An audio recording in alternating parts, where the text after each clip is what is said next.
America के साथ trade deal होने के बाद विश्व को और भरोसा हो गया कि जो स्थिरता के एहसास हो रहा था, अब गति का भी एहसास होने लगा है। अब विश्व के लिए शुभ संकेत। आदरणीय सभापति जी, इसका सबसे बड़ा लाभ हमारे देश के नौजवानों को होगा।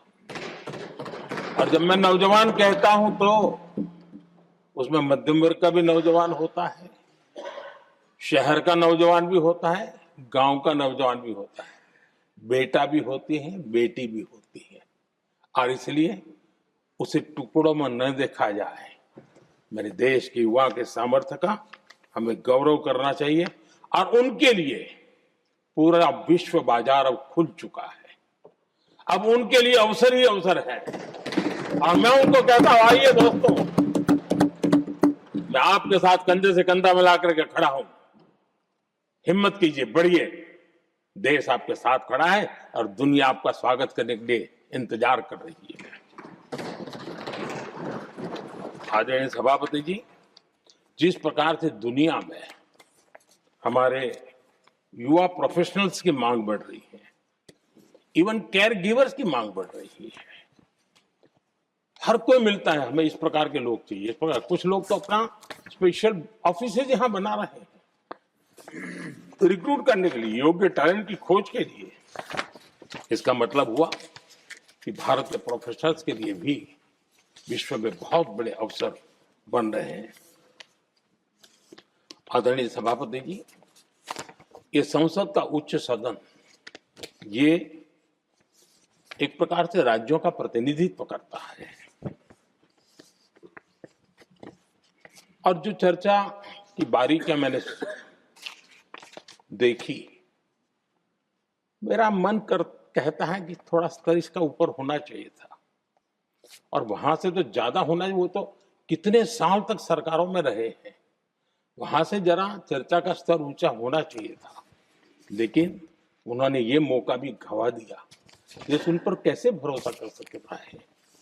आदरणीय सभापति जी, मैं कल एक माननीय सदस्य को सुन रहा था।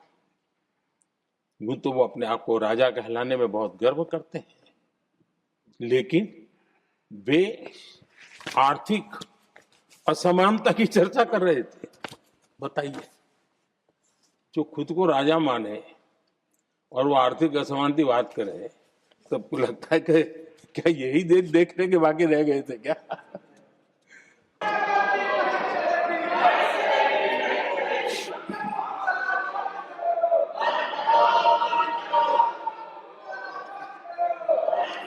आदरणीय सभापति जी, वर्तमान में अगर हम देखें तो भारत के भाग्य के अनेक सुयोग एक साथ हमें नसीब हुए। ये अपने आप में बहुत ही उत्तम संयोग है, ऐसा मैं मानता हूं। सबसे बड़ी बात है, विश्व के समृद्ध से समृद्ध देश भी बुजुर्ग होते जा रहे हैं। आदरणीय सभापति जी, कल जो घटना घटी, इसी सदन के एक माननीय सांसद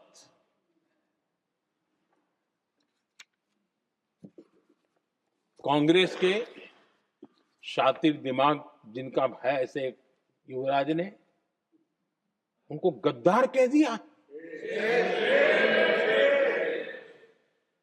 अहंकार कितनी सातवें आसमान पर पहुंच चुका है इनका। और कांग्रेस को छोड़कर के कितने ही लोग निकले हैं, कांग्रेस के कितने टुकड़े हुए हैं, कई लोग दूसरे दलों में गए हैं, लेकिन औरों को तो किसी को गद्दार नहीं कहा उन्होंने। लेकिन कल सांसद को गद्दार इसलिए कहा क्योंकि वो सिख थे। ये सिखों का अपमान था, ये गुरुओं का अपमान था। और कांग्रेस के अंदर जो कूट कूट करके सिखों के प्रति नफरत भरी पड़ी है ना, उसका वो अभिव्यक्ति थी। और इसी सदन के माननीय सांसद है वो, और उनको जरा भी दर्द नहीं, वरना आज खड़े होकर के कह सकते थे कि कल जो हुआ इसी सांसद की गरिमा के अनुरूप नहीं था, हमें खेद है। एक शब्द तो बोल लेते, लेकिन सिखों के प्रति उनके मन में जो नफरत भरी पड़ी है, और इसी के कारण उन्होंने कल, और जिसका परिवार देश के लिए शहादत देने वाला परिवार के वो सदस्य, उन्हें अपने राजनीतिक विचारों में परिवर्तन किया, इसलिए गद्दार हो गए। और एक गद्दार शब्द छोटा नहीं है। मेरे देशवासी को कोई गद्दार कहे, ये कैसे देश सहन करेगा? और वो भी एक सिख है इसलिए गद्दार कहना बहुत दुर्भाग्य की बात है। और ऐसे लोग कांग्रेस को नहीं डुबाएंगे तो क्या करेंगे? अनेक देशों के साथ आज Bharat future ready trade deals कर रहा है। पिछले कुछ ही समय में दुनिया के महत्वपूर्ण 9 बड़े देशों के साथ 9 बड़े हमारे ट्रेड डील हुए, और उसमें मदर ऑफ ऑल डील एक साथ 27 देशों के साथ, यूरोपियन यूनियन के साथ।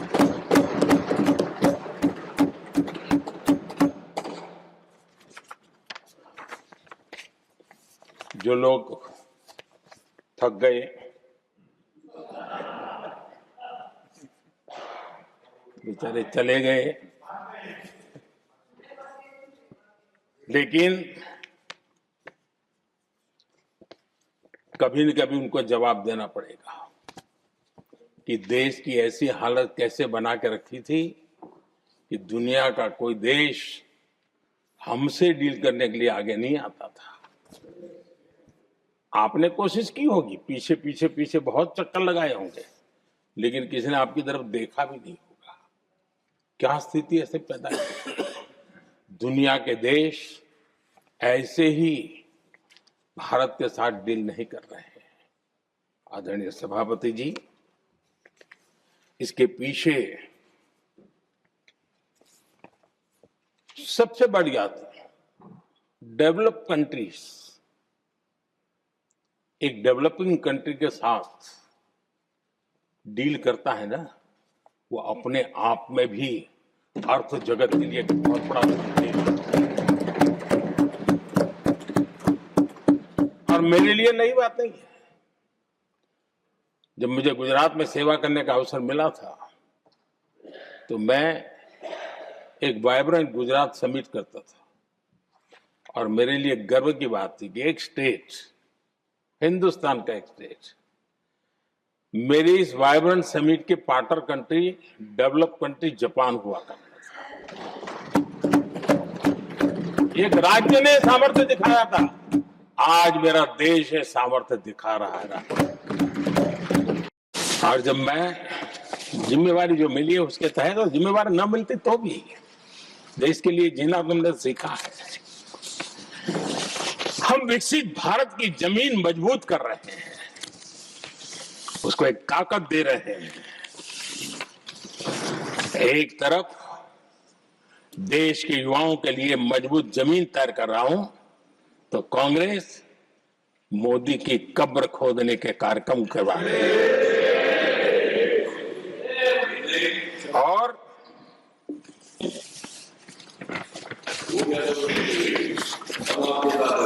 मोहब्बत की दुकान खोलने वाले मोदी तेरी कब्र खुदेगी के नारे लगा रहे हैं जी। ये कौन सी मोहब्बत की दुकान है जो देश के ही किसी नागरिक के कब्र खोदने के सपने देखती हो? ये कौन सा संविधान से उन्होंने सीखा है जो देश के ही किसी नागरिक के कब्र खोदने की बात करते हो? क्या ये संविधान का अपमान नहीं है? क्या ये मानवता का अपमान नहीं है?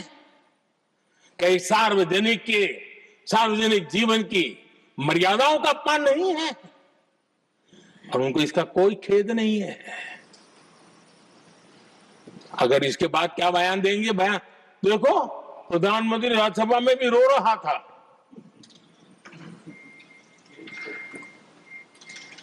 इस प्रकार के संस्कार और वृत्तियों से पले बड़े लोग हैं ये। पिछले 25 साल से संसद का एक भी सत्र ऐसा नहीं गया, मोदी संसद का सदस्य नहीं था, एक भी सत्र ऐसा नहीं गया जिसमें इस सदन के अंदर मोदी को गाली देने का काम न किया हो इन लोगों ने। 25 साल। और मुझे किसी ने पूछा था, मोदी जी आपके स्वास्थ्य का क्या राज है? मैंने कहा मैं डेली 2 किलो गाली खाता हूं। नेहरू जी ने देश के साथ बहुत बड़ा अन्याय किया था, सिंधु जल समझौता करके। उस सिंधु जल समझौते को हमने एबेंस में डाल दिया। क्या इसलिए आप मोदी की कब्र खोदने के नारे लगा रहे हो? आदरणीय सभापति जी, कांग्रेस की परेशानी कुछ और है। ये पचा नहीं पा रहे